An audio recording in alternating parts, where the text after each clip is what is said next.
Começa aqui os nossos estudos sobre o capítulo 14, que vai falar sobre tipografia.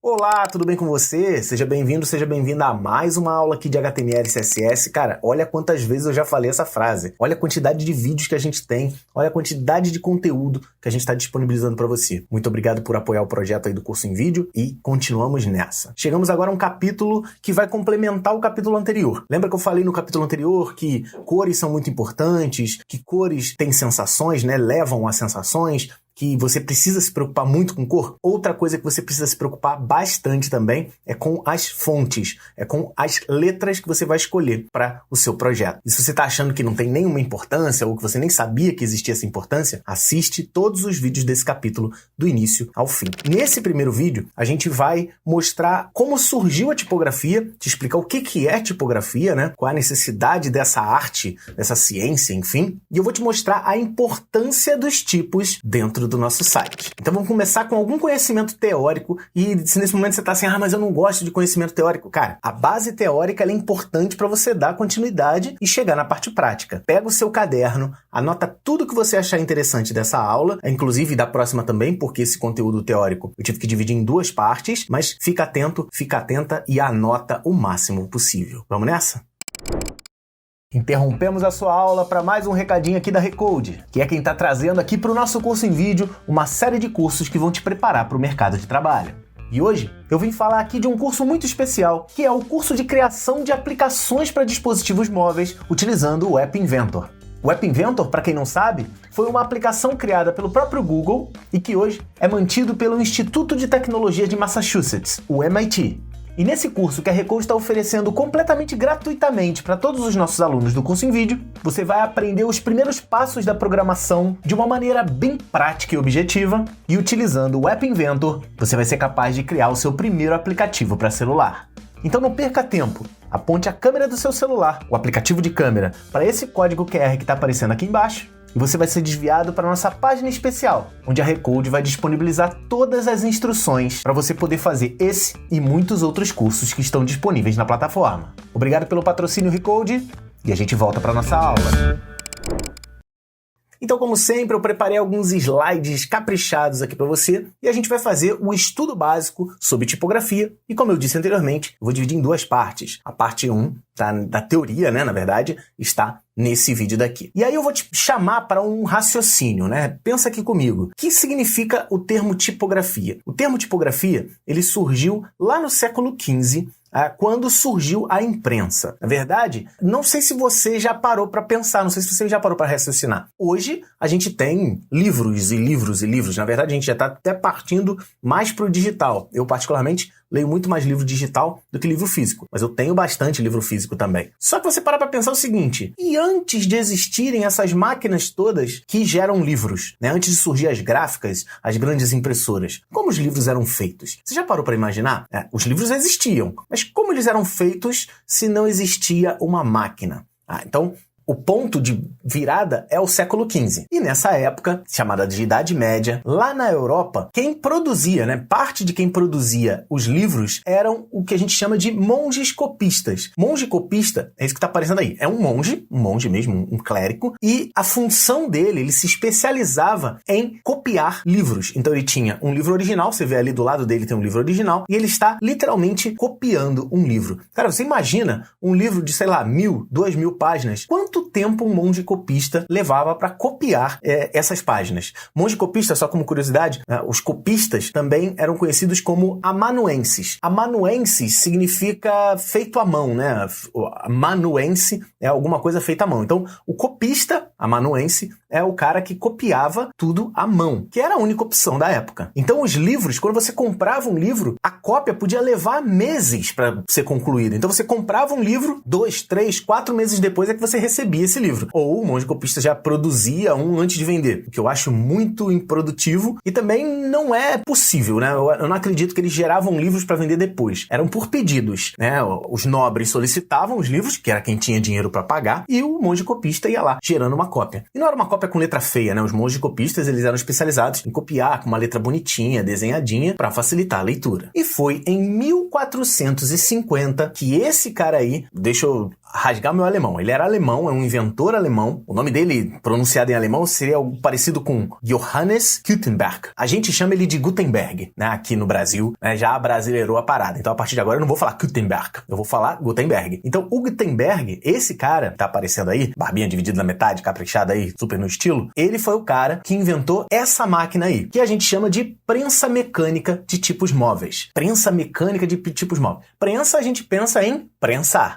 Mecânica é porque precisa de braço para fazer, né? Não tem um motor para fazer isso. É porque século XV, nada de motor. Agora, o tipos móveis é que eu não entendi. É porque eu podia levar a máquina para qualquer lugar? Não. Eu consegui um vídeo aqui, não fui eu que criei, tava na internet, e eu consegui um vídeo que demonstra claramente como funciona essa prensa mecânica. É o seguinte, Gutenberg teve uma ideia para ajudar os monges copistas. Ele criou essa caixinha, né, várias pecinhas de metal com letras, e eu organizava essas letras da maneira que formassem palavras, e essas letras eu colocava nessa máquina, nessa prensa, sujava de tinta, você já vai ver funcionando, coloca um papel, fecha a portinha, coloca numa prensa mecânica, num negócio que vai apertar, e aí sai o livro. Vou mostrar aí na prática. Esse é um vídeo de uma réplica que foi criada.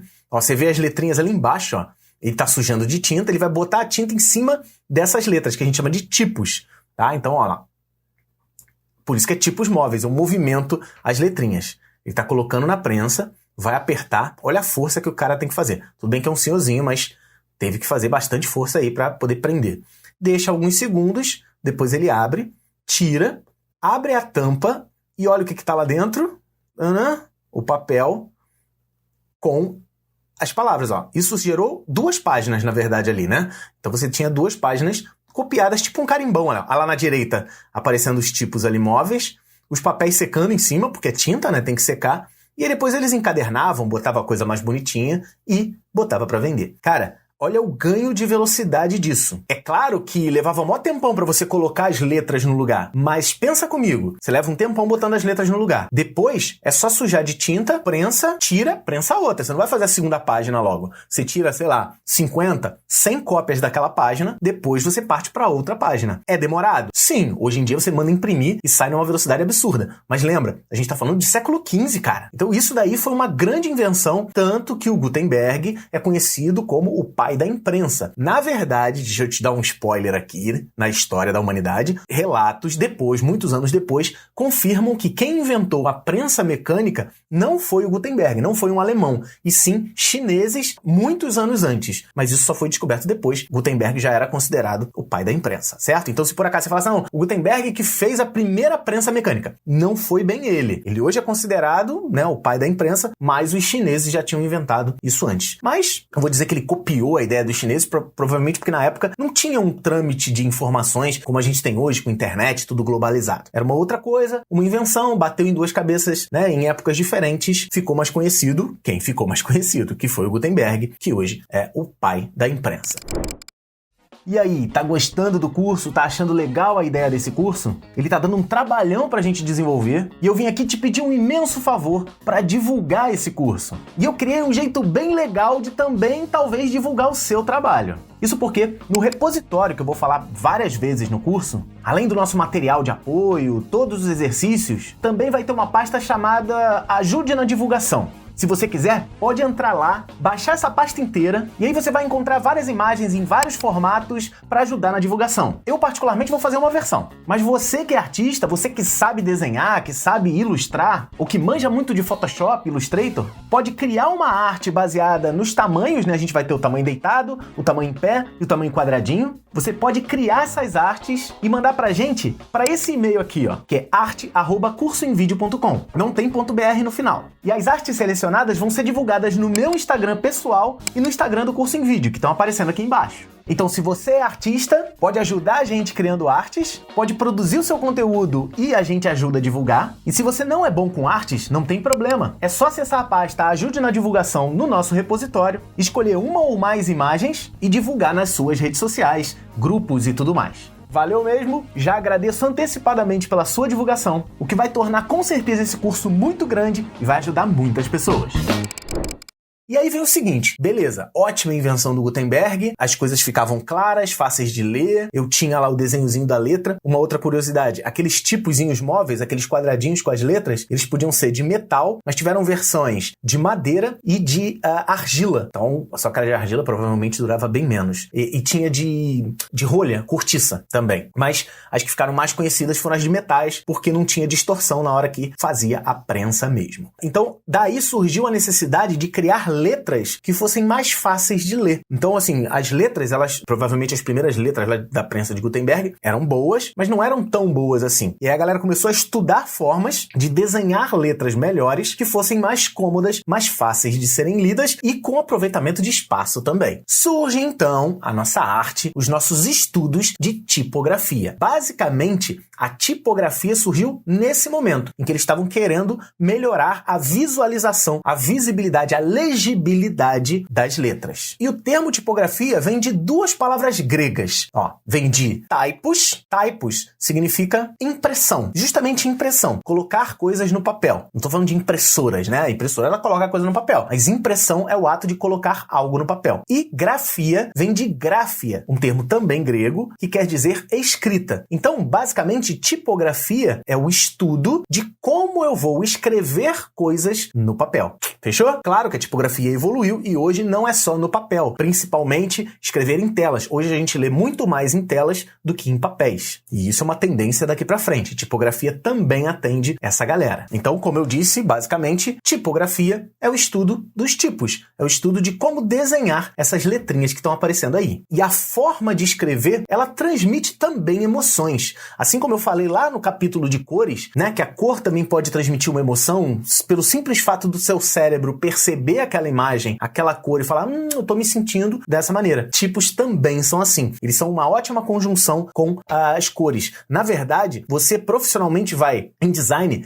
as pessoas pensam muito em juntar três coisas: boas imagens, boas cores e boas letras, boas representações gráficas. Então, imagem, cor e representação gráfica, a gente já viu esses três, são três coisas muito importantes do design. É claro que você também tem que se preocupar muito com o conteúdo. Não adianta fazer um site muito lindo se o conteúdo não pode ser passado. Mas, por outro lado, também não adianta fazer um conteúdo maravilhoso e não saber apresentá-lo de forma gráfica, de forma cômoda, de forma coerente, para o seu visitante ficar lá e consumir o seu conteúdo. E eu vou dar um exemplo dessa coisa da emoção da tipografia. Na verdade, eu vou te dar 3 exemplos. Presta atenção aqui, ó. Eu vou te mostrar 3 slides aqui daqui para frente. No primeiro, eu vou representar a palavra amor. Vamos imaginar que eu estivesse fazendo uma peça, ou uma imagem, ou um site, e eu precisasse representar a palavra amor em destaque, certo? Não estou falando de texto corrente, não. Texto corrente a gente vai falar depois. Eu quero botar a palavra amor em destaque. Eu vou te dar 2 opções a partir de agora, e você vai escolher qual delas é a melhor forma de representar, seria a melhor forma, entre duas, de representar a palavra amor. Tá preparado? 1, 2, 3 e aí? Palavra amor, qual das duas seria melhor para representar? A grande maioria das pessoas, eu não digo todos porque eu não sei a cabeça de todos, mas a grande maioria das pessoas utilizaria a leitura, a representação de cima. Isso porque amor está relacionado a coisas suaves, delicadas, duradouras, enfim. E a letra de cima, ela tem esses traços mais suaves, eles têm esses traços mais scriptados. Depois a gente vai ver o que é um traço scriptado. Então, seria a melhor opção. A parte de baixo tem uma coisa muito dura, muito retrô, muito antiga. Então, provavelmente, você não escolheria essa segunda maneira para representar a palavra amor. Vamos a um segundo teste aqui? Agora, eu quero representar a palavra importante. Então, eu quero, dentro de um site, ou dentro de um jornal, ou dentro de um anúncio de revista, ou de uma propaganda que vai aparecer na televisão, eu tenho que escrever uma coisa importante. Eu vou escrever a palavra importante para chamar a atenção de quem está lendo. Vou te dar 2 opções a partir de agora. E aí, qual delas você escolheria? Provavelmente, a grande maioria também escolheria a opção de baixo. Isso porque uma coisa importante é uma coisa que vai chamar a atenção, é uma coisa que requer a sua seriedade num determinado momento. A letra de cima, ela não traz muita seriedade. Ela foi escolhida, ela é uma boa escolha quando eu quero alguma coisa mais leve, uma coisa mais solta, enfim. A de baixo, ela tem linhas mais retas, mais imponentes. Então, você entende que essa palavra trouxe emoção pra você? Se você não entendeu, você vai entender esse terceiro exemplo aqui. Esse terceiro exemplo não é uma palavra, é um termo, tá? Eu quero também, numa peça, numa propaganda, em qualquer, o que quer que seja, eu quero utilizar o termo feito à mão, para representar, sei lá, um produto que foi feito à mão. Então, eu quero demonstrar que foi feito à mão. Qual das duas seria a melhor maneira de escrever, na sua opinião? Então, tem a primeira e tem a segunda. Provavelmente, você também escolheu a parte de baixo. Isso porque a parte de baixo, a letra de baixo, ela simula alguma coisa escrita à mão. Então, se eu tenho uma coisa escrita, parece que foi feita à mão, também dá uma ideia de que meu produto foi feito à mão também. A letra de cima, ela é muito boa. A fonte que eu escolhi de cima, ela é muito boa, mas ela não passa o sentimento de que algo foi feito à mão. Ficou claro isso? Então eu espero que você tenha entendido essa coisa da emoção das fontes, assim como você tenha entendido a emoção das cores. Se você não viu os vídeos de cores e pulou direto para esse de fonte, assista o capítulo anterior, no capítulo 13. Eu falei sobre emoções das cores. Agora eu tô falando sobre emoções das fontes, certo? Eu espero que você também tenha entendido o que é tipografia, como nós chegamos até aqui e a necessidade de que se estude tipografia. A tipografia está evoluindo constantemente. A moda muda, existe uma moda de tipografia. Ela constantemente está em mudanças, ela está em mudanças no momento em que eu estou gravando esses vídeos, mas eu vou tentar trazer aí o máximo possível para que esse vídeo seja atemporal, isso é, funcione mesmo que a moda mude. No próximo vídeo, a gente vai falar sobre anatomia do tipo. A gente vai entender cada partezinha desse desenho de uma letra. Na hora que um artista vai criar uma fonte nova, ele estuda essas partes, esses conceitos. E inclusive também no próximo vídeo, a gente vai aprender a categorizar as fontes. Que aí é muito importante pra gente que vai desenvolver sites, porque na hora de procurar uma fonte, você vai procurar ela por categoria. Fechou? Então nós temos encontro marcado. Espero que você tenha anotado tudo aí bonitinho. No próximo vídeo tem mais informações, porque a gente vai chegar na segunda parte dessa aula teórica sobre tipografia. Um grande abraço, anota bonitinho aí, bons estudos e até a próxima.